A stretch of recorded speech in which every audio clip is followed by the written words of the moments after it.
حضرت عمر بن عبدالعزیز نے فلاح عامہ کے کام کرائے، بڑے بڑے سرائے بنائے، لوگوں کے ٹھہرانے کا بندوبست کیا، وظائف دیے غریبوں کو، مساجد بنائی، مدارس بنائے۔ آپ کو مجدد کہا جاتا ہے، نئے سرے سے تجدید کی، علماء سے پیار کیا، صدقات و خیرات کا ایک ایسا ماحول دنیا کے اندر بنایا کہ لوگ کہتے ہیں کہ ہم زکوٰۃ دینے کے لیے بندہ تلاش کرتے تھے، پر جناب عمر بن عبدالعزیز کے زمانے میں کوئی زکوٰۃ لینے والا میسر نہیں آتا تھا۔ ایک شخص ملا تو لوگوں نے اس کو اتنی زکوٰۃ دی، اتنی زکوٰۃ دی، اتنی زکوٰۃ دی، لوگ خوشحال ہو گئے، اتنی زکوٰۃ دی کہ اگلے سال وہ خود زکوٰۃ دے رہا تھا۔ حضرت عمر بن عبدالعزیز نے ایسا ماحول بنا کے لوگوں کو دیا، اس طرح کی نوعیت آپ نے لوگوں کو دی کہ خوشحالی نظر آنے لگی، ذمیوں کے، غیر مسلموں کے حقوق کا بھی تحفظ فرمایا۔ 39 سال عمر پائی، صرف نمازیں بھی پڑھ گئے، صدقے بھی دے گئے، عبادتیں بھی کر گئے، 2.5 سال حکومت بھی کر گئے، اللہ رسول کو راضی بھی کر گئے۔ عمر پائی 39، پورے 40 نہیں، 39 سال عمر پائی، اتنا کچھ کر گئے۔ ہم تو بھی انتظار میں رہتے، ہم تو بھی انتظار میں۔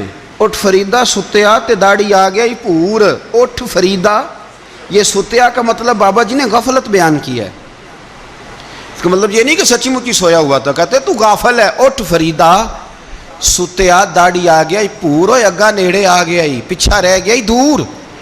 40 سال کی عمر میں آپ کو زہر دے دیا گیا، کچھ لوگوں کو برداشت نہیں نہ ہوا۔ ایک شخص آیا رکا لے کے، اس نے کہا حضور پچھلا خلیفہ میرے نام 20,000 دینار لکھ گیا ہے، پر وہ فوت ہو گیا ہے، تو آپ یہ رکا ہے، مجھے 20,000 دینار دے دیں۔ آپ فرمانے لگے سنبھال کے رکھ، شاید میرے بعد والا دے دے۔ رکا سنبھال کے رکھ، پر مجھ سے نہ امید رکھنا، 20,000 دینار تو میں 20,000 گھر میں دوں گا اور 20,000 چولہے جلاؤں گا، میں ایک آدمی کو اتنا امیر کر دوں اور باقی لوگ دیکھتے رہے۔ آپ کو زہر دے دیا گیا، بیمار رہے، بچوں کو بلایا، فرمایا بیٹا میں جہنم سے ڈر گیا تھا، تمہارے لیے مال نہیں جمع کر سکا، بزدل نکلا، شدید علیل ہو گئے۔ آپ کی اہلیہ کہتی ہیں کہ آخری وقت آپ کی زبان پر وہ آیت جاری ہوئی، تلک الدار الآخرۃ نجعلھا للذین لا یریدون علوا فی الارض ولا فسادا والعاقبۃ للمتقین۔ فرمایا یہ آخرت کا گھر ہے، ان لوگوں کو ملے گا جو نہ زمین میں تکبر کرتے ہیں نہ فساد چاہتے ہیں۔ یہ آیت پڑھی اور روح پرواز کر گئی۔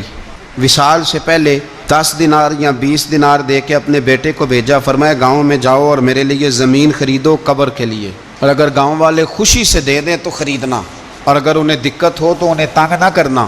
10 دینار کی زمین خریدنے کے لیے جب بیٹا جانے لگا تو اس نے کہا حضور کچھ لوگوں کی خواہش ہے کہ آپ کا جسد خاکی مدینے لے جایا جائے اور نبی پاک علیہ السلام کے پہلو میں آپ کو دفن کیا جائے۔ آپ فرمانے لگے پتر میں اس قابل نہیں ہوں کہ حضور کے ساتھ دفن کیا جائے، نہ میں اس قابل نہیں ہوں۔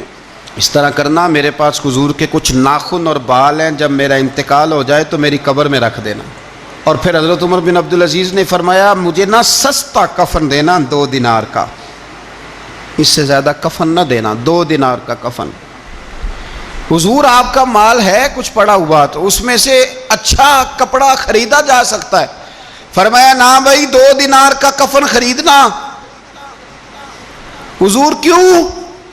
فرمایا اس لیے کہ اگر میں نیک ہوا تو اللہ مجھے جنت کا لباس عطا فرما دے گا، اگر میں بد ہوا تو یہ بھی تو پھٹ ہی جائے گا، چیر دیا جائے گا، قبر توڑ دے گی پسلیاں، لہٰذا مجھے مہنگا کفن نہ دے۔